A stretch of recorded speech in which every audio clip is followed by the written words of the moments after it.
This is the point I did, part 1 and part 2 of working grainy rock or rough rock.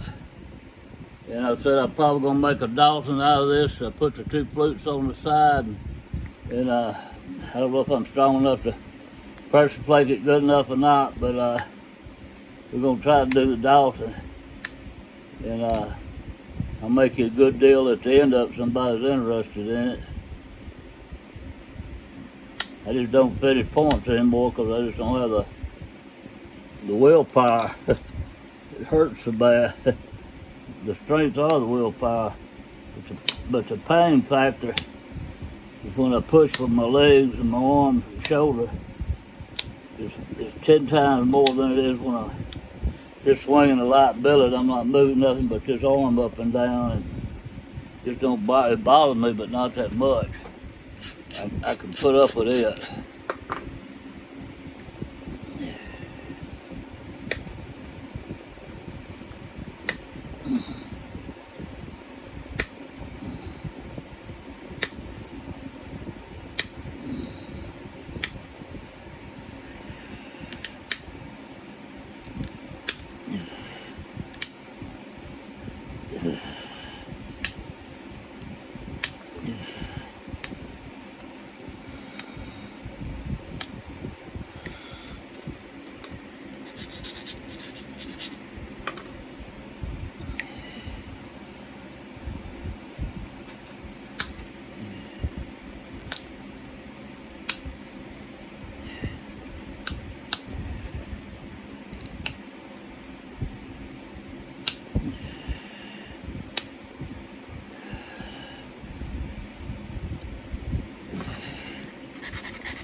Hope you can see what I'm doing.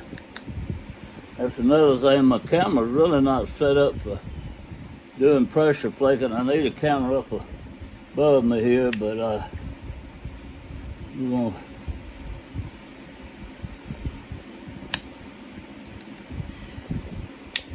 try to work it uphill on my leg like this so you can see it better.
Tell you what, y'all send on my messenger to my Facebook friend, or if you're a subscriber, just send them my messenger. If you're interested in this Dalton and how much you pay for it, the one that's the highest bidder will get it, offers the most by the first week of May.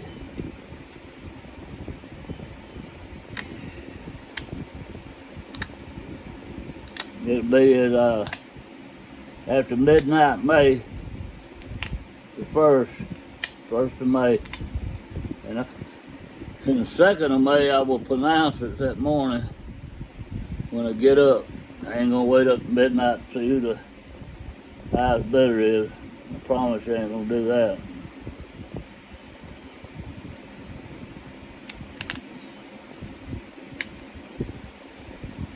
But anyway, I'm gonna finish it like this. I'm not gonna do any more. There's some places I could get out, but I'm not. If you want it like it is, you let me know. You bid $2, you're the highest bidder, you got it for $2 and I'll pay the shipping. If you want it for 10, you bid 10. If you're highest bidder for 10, I'll pay the shipping. But when you look at it, it's got a little high spot there I never did get out. I just don't have, I could push the flake out on that ridge right there, but it just hurts too much. I could probably run that on the ridge and get that one out. I'm not doing it. Looks more original anyway like this. There's a Dalton made out of that grainy buffalo. And I'm gonna call this part 3. I'm gonna go ahead and work some more of it down. So anyway, I'm gonna put this in my little keeper box right there for bidding stuff you want to bid on. So that's it. So anyway, we got some stuff here, and let me clear off a little bit here and get ready for it. And we'll do some percussion and some more of this grainy stuff here. Let's see what we can do with it.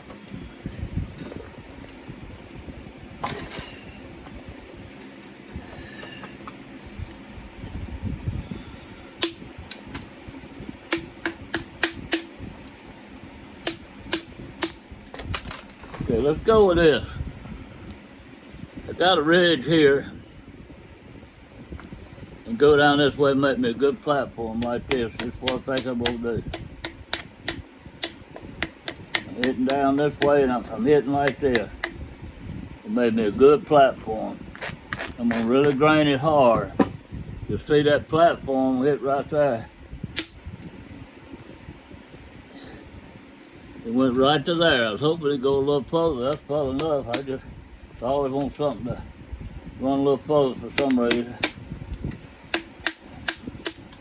Maybe it's because you won't have to work as hard on the other side trying to get it right. And I'm hitting down right here. Try to run this hump out. Grind right here and try to run right through there. Did pretty good.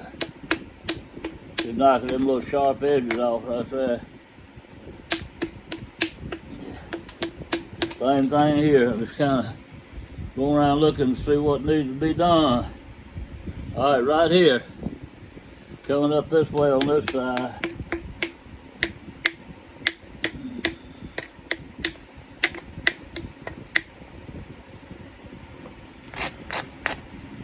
Turn that edge this way.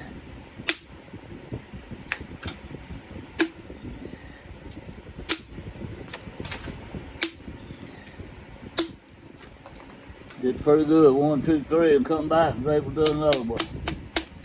I think I did 4 or 5 total. I wasn't counting them. I'll come this way.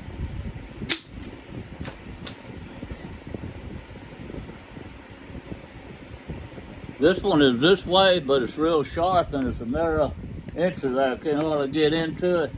I'm gonna knock down on it like this. Come back over here.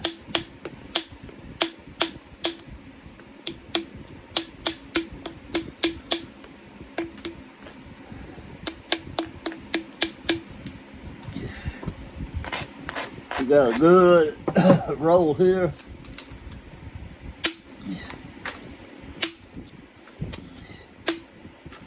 That did pretty good. Now let's look right here. We're gonna come down like this, all the way down through here.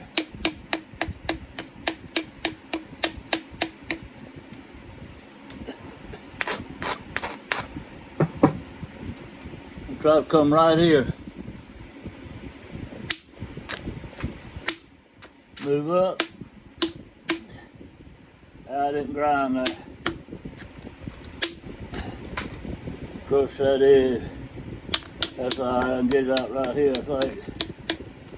I think this will knock it out. Got most of it out. Now let's look on this side. This side's pretty flat. We got a big old turtle hump here. And I like what I'm seeing right here. I ain't round this corner all here. I got plenty of wobble room. Still keep it wide. Run a good plate right down there like that. Take that off.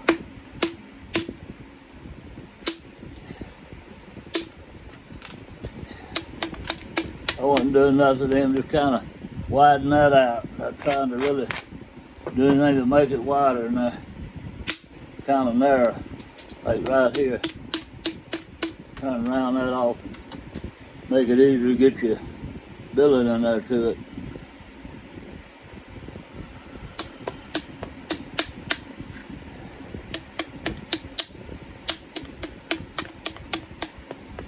I don't know if I'm going to try to spin this base from the end of it or from the side.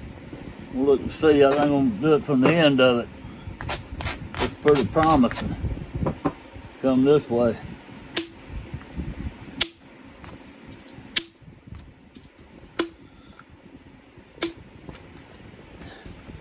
Those plates run right to there.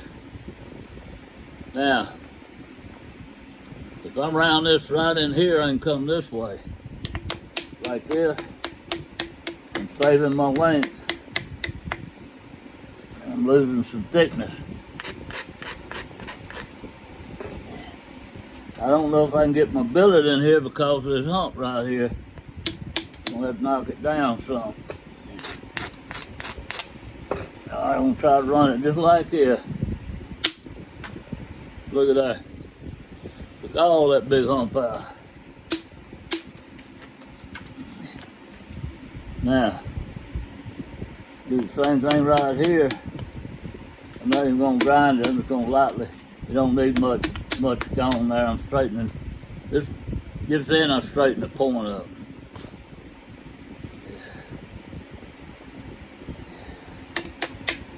I'm gonna come down like this. Try to move this mess.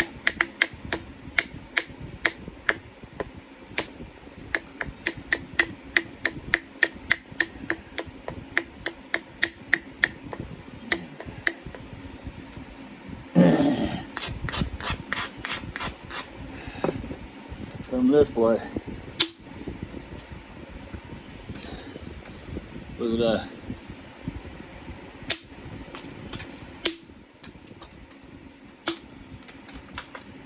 Did pretty good. I still got this little V-shaped spot right here. Go ahead and see if I knock it out by hitting it straight on. By hitting it straight on, I mean like this.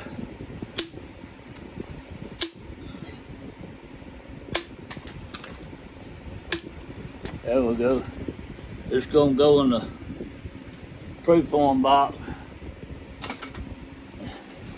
Let's see what we got here. Yeah, man.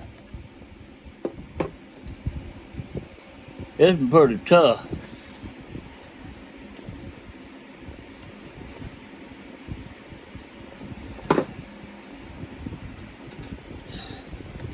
I don't know if the video shows you how grainy that is.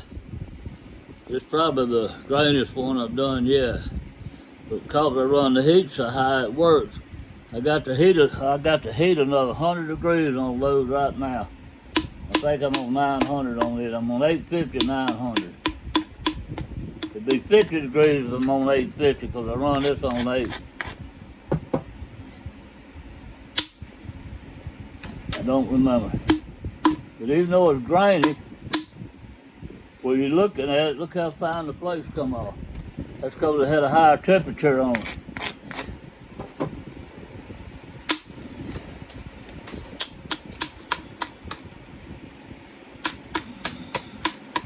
I'm just going along straightening this edge up here is all I'm doing. Same thing here, see how wobbly this edge is? I'm just making it straight.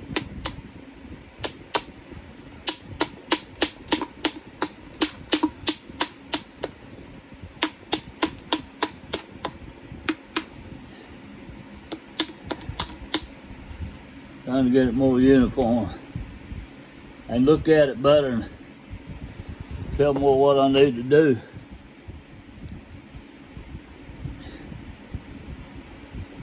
I could run some straight across here.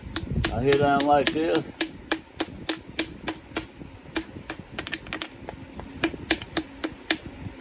And make a continuous platform from right here down.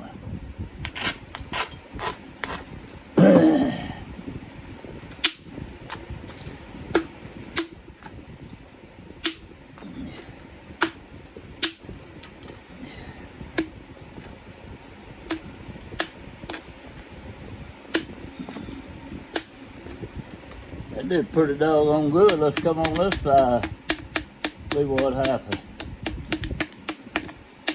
A couple of places I didn't get the edge ground on it, and I'll show you why. Because it goes up and down like this, and it didn't get in there in the lower spot. I try to get it pretty smooth like this when I do that. Alright, let's see what happens. There we go. There's one right here.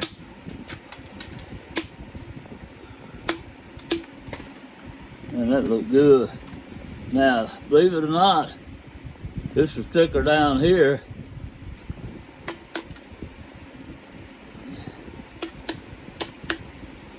Not here, but right in here. So I'm gonna come on this point.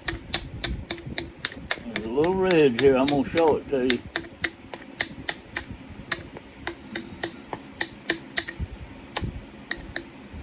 Try to see what I can do off that ridge. That's the ridge right there.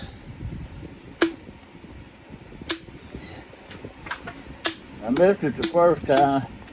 I'm just trimming it down now. It worked.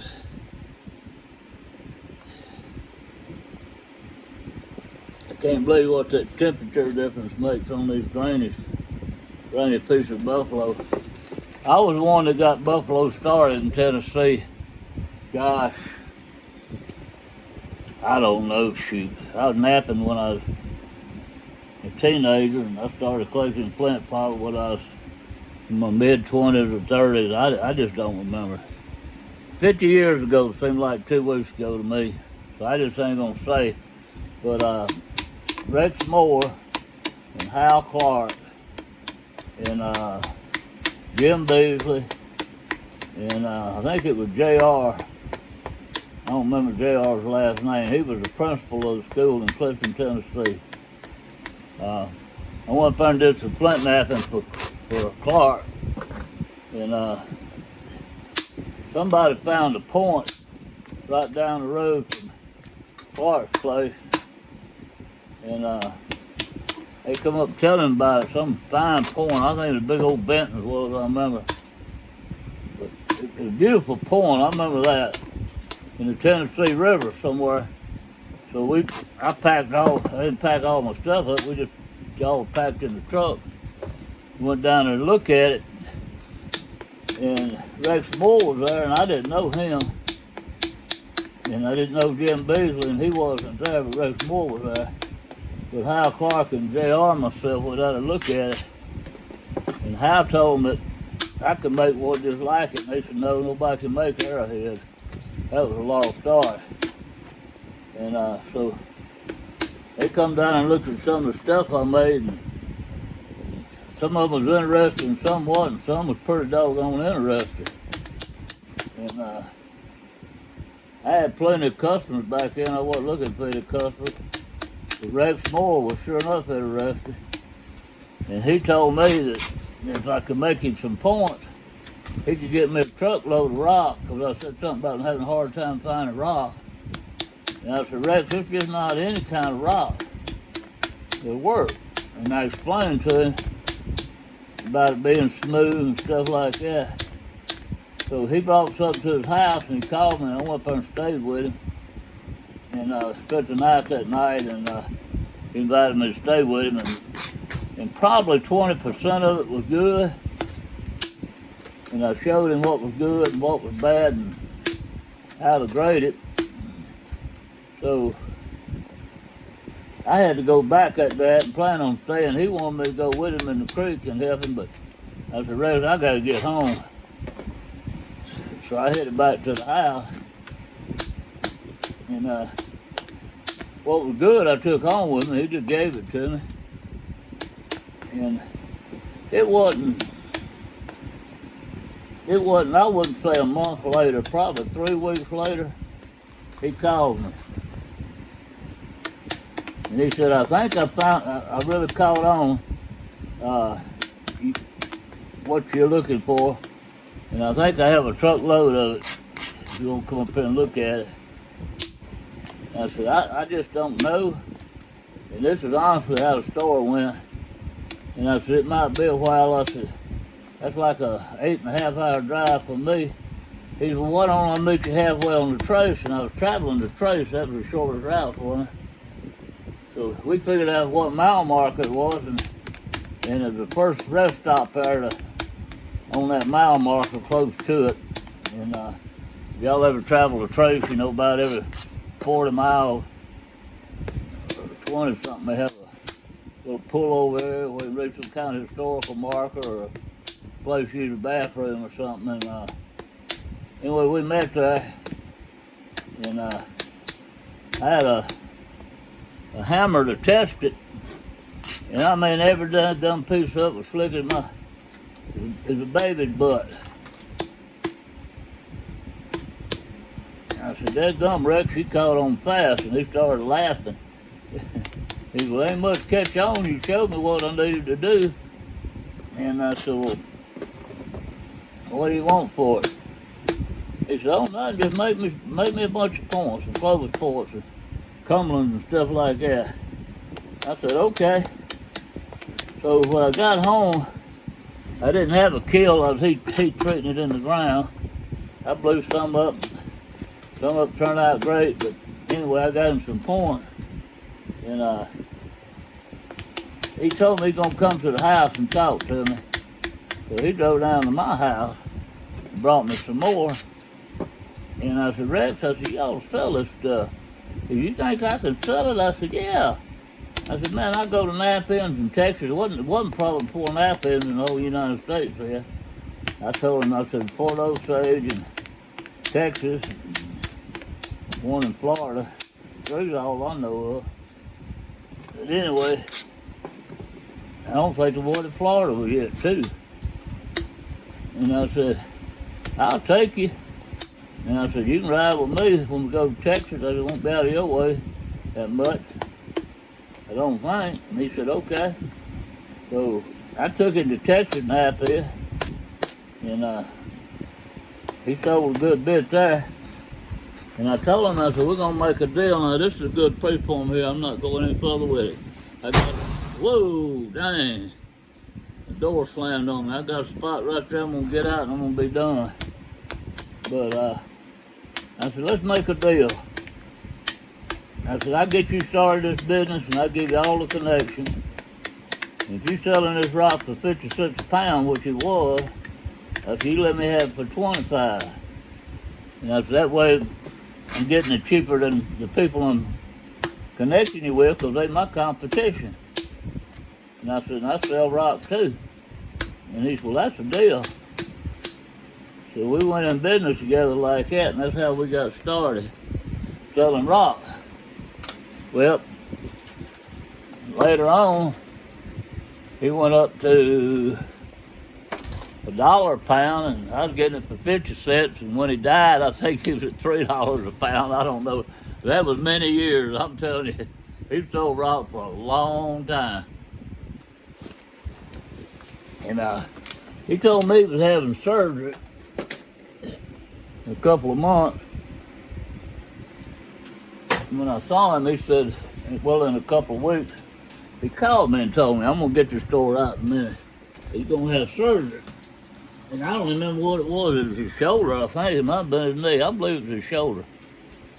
And I didn't think nothing about it. I mean, you know, he don't think nothing about shoulder surgery. But all surgeries are risk.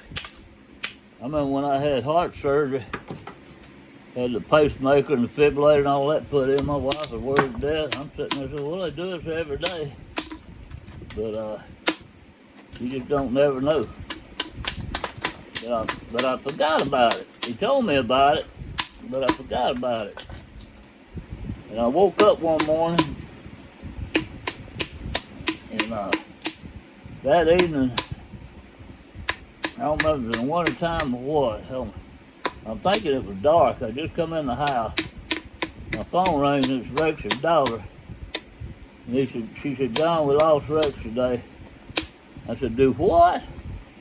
And she said he had a blood clot. He got it. And I said, oh my God. I said, I cannot believe that. So anyway, I didn't get to go to the funeral. We had a trip planned to Florida to see my parents. My mom was sick at that time. And I did not get to go to the funeral. It really saddened me I didn't get to go to the funeral. But my mama was in the hospital, and she just got out and wasn't doing good. And she lived in Florida, and I hadn't seen her in a long time. We'd already had that trip to Florida planned. So I did not make it to Rex's funeral.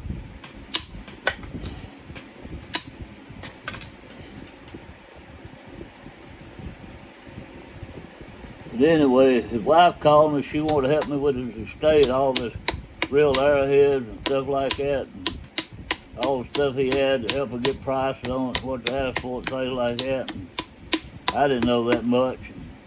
I went up there and gave her my advice or whatever, and Jerry Lou, and I don't know what she sold and didn't sell. I left, and I didn't want to get in the middle of it.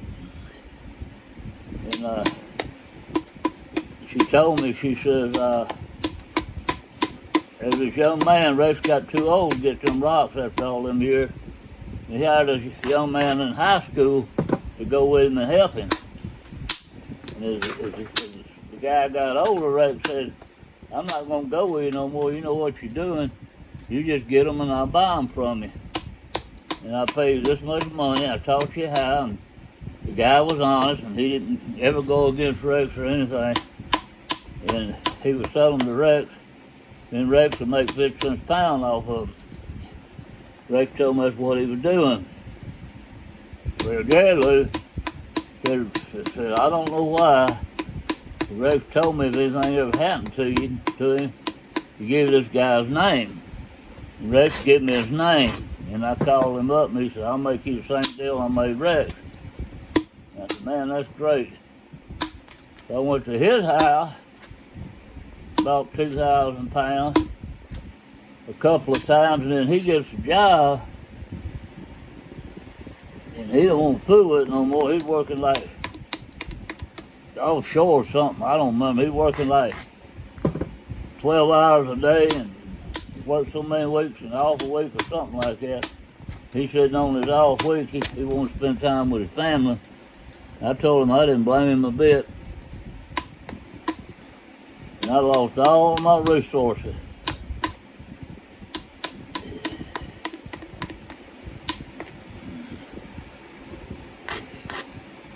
It was nice while it was there. And it run probably 15 years, I'd say, maybe longer than that.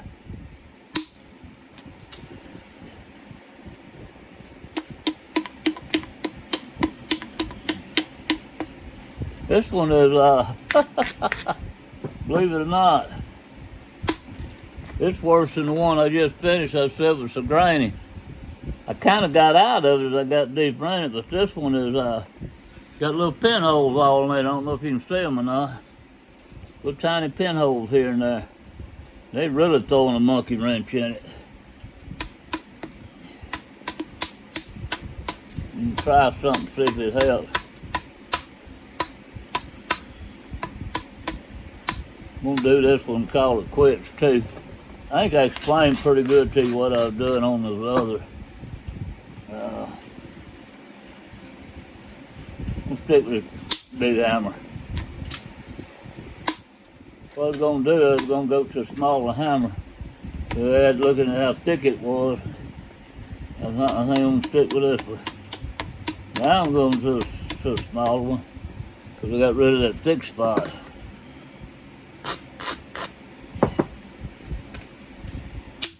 There we go.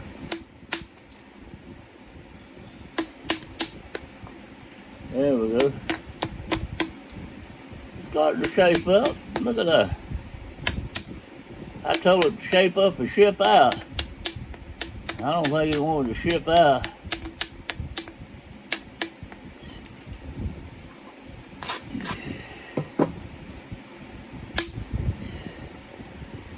Flake went all the way to there. All I gotta do is round this off right here. Might can get it right there.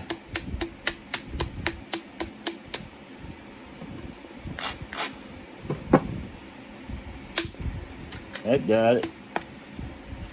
Come right through there and got it. This side looks horrible.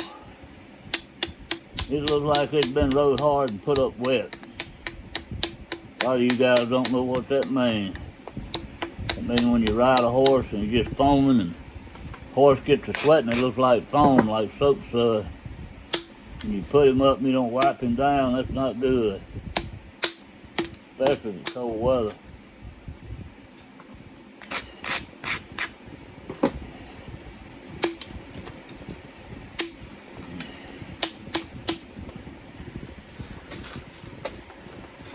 Yeah, lost my pair.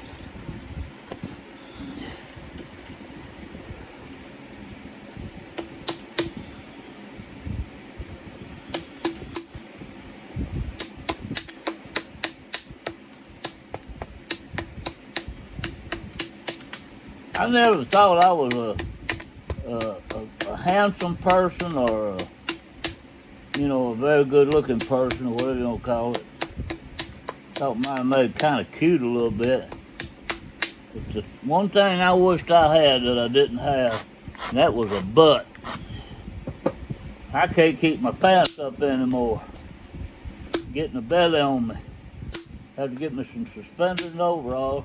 Because I have no butt at all. I mean, I'm just like a bullfrog. I just got a hole in my back.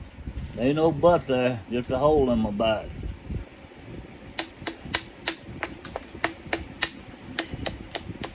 I never said, Lord, I wish I was good looking as so-and-so or anything like that. I always said, Lord, I wish I had the butt.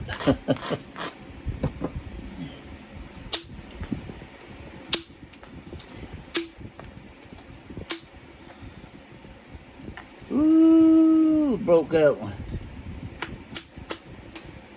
I can't believe it didn't fall in two. Look at this crack. Goes here and up here. Look at it there. I thought I could bend it in two. It's not going to save, I promise you. I'm just going to go down it for the fun of it because it's the last one I'm doing anyway, but it will break. It was a crack in there. When I knocked that off, it opened that crack up big time. Exposed it.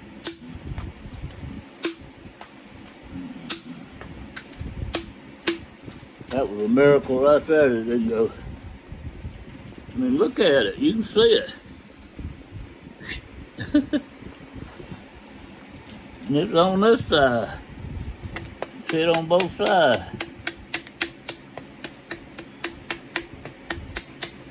So it ain't like it didn't go because it wasn't very deep. It goes all the way through it.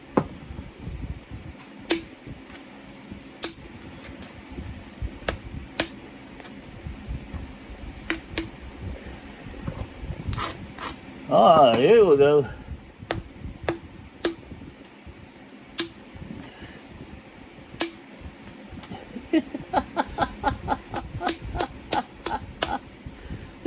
I just won't break it now. I don't think I can break it. That's crazy. I'm telling you, that is crazy. I didn't realize I was supporting it that good. I'm gonna quit supporting and see what happens.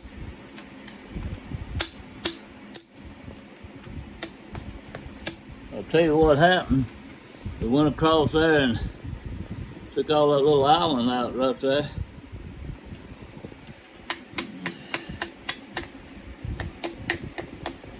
Little V-shaped hinge, which is part of the crack.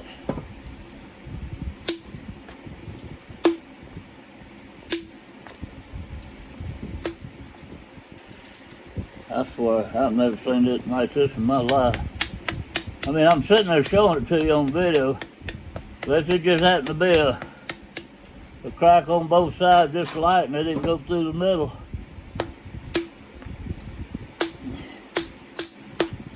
I wouldn't have bet you 50 cents about this thing would hold.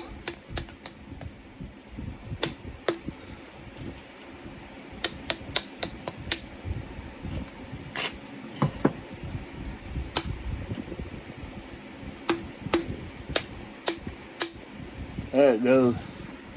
I knew it was gonna go. I'm gonna stop on that one. Y'all have a great day. See you tomorrow, maybe.